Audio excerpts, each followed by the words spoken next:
নমস্কাৰ বন্ধু বান্ধৱীসকল, আজি আকৌ নতুন এটা টপিক লৈ আহিছোঁ। এখন হুণ্ডাই i20 আমাৰ ওচৰত আহিছে। তেখেতে ছাছপেনশ্যনৰ কাম আৰু ষ্টেম বক্সৰ কাম ক'ৰবাত কৰাইছিলে। তেখেতে এলাইনমেণ্টটো কৰাই ল'লে, কিন্তু ষ্টেংটো টানি লৈ যোৱা প্ৰব্লেমটো ছল্ভ হোৱা নাই। আপোনালোকক এতিয়া দেখাম ষ্টেংটো কেনেকৈ টানি লৈ গৈছে।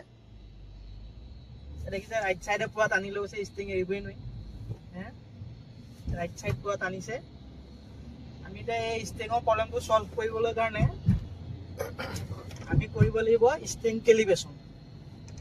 দেখাই আছোঁ কেলিব্ৰেশ্যন কৰি কামটো ছাকচেছ হৈছে নাই দেখাই আছোঁ। কেলিব্ৰেশ্যন কৰিবলৈ আমি স্কেনাৰটো লগাই ল'ব লাগিব। স্কেনাৰ লগাই থোৱা আছে, কৰিম অটো স্কেন কৰিছোঁ।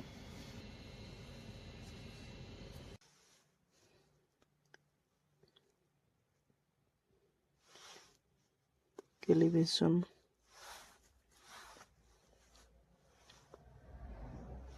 ৰিছেট কমপ্লিট হৈ গ'ল। আমি 10 ছেকেণ্ডৰ কাৰণে চাবিটো অফ কৰিব লাগিব। অফ কৰি দিলোঁ। এতিয়া 10 ছেকেণ্ডৰ পিছত অন কৰি অ'কে কৰিম।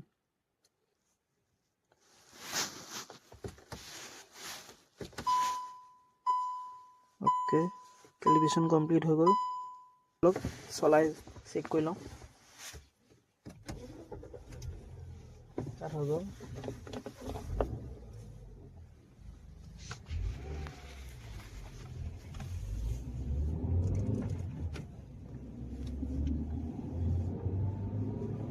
ডাঙৰকৈ হৈ গ'ল। আগতে যিহেতু ষ্টেং এৰিবই পৰা নাছিলোঁ, এতিয়া ষ্টেং এৰি আমি চলাব পাৰিম। ষ্টেং এৰি দিলেও একদম বিন্দাছ চলি আছে। এতিয়া কোনো টানি লৈ যোৱা প্ৰব্লেম নাই, প্ৰব্লেমটো ছল্ভ হৈ গ'ল। এনেকৈ আপোনালোকে ছাছপেনশ্যনৰ ক'ৰবাত কাম কৰালে ষ্টেং কেলিব্ৰেশ্যন কৰিব লাগে। বিশেষকৈ হুণ্ডাই i20ত বেছি প্ৰব্লেমটো বেছি থাকে। ষ্টেং বক্স খুলিছিলে কোনোবাই আৰু ছাছপেনশ্যনৰ কাম কৰাইছিলে তেখেতে ক'ৰবাত। কৰাই মেলি অনাৰ পিছত আমি এলাইনমেণ্ট কৰালে তেতিয়াও প্ৰব্লেমটো ছল্ভ নহ'লে আমাৰ ওচৰলৈ আনিলে আমি ষ্টেং কেলিব্ৰেশ্যন কৰি দিলোঁ, প্ৰব্লেম ছল্ভ হৈ গ'ল।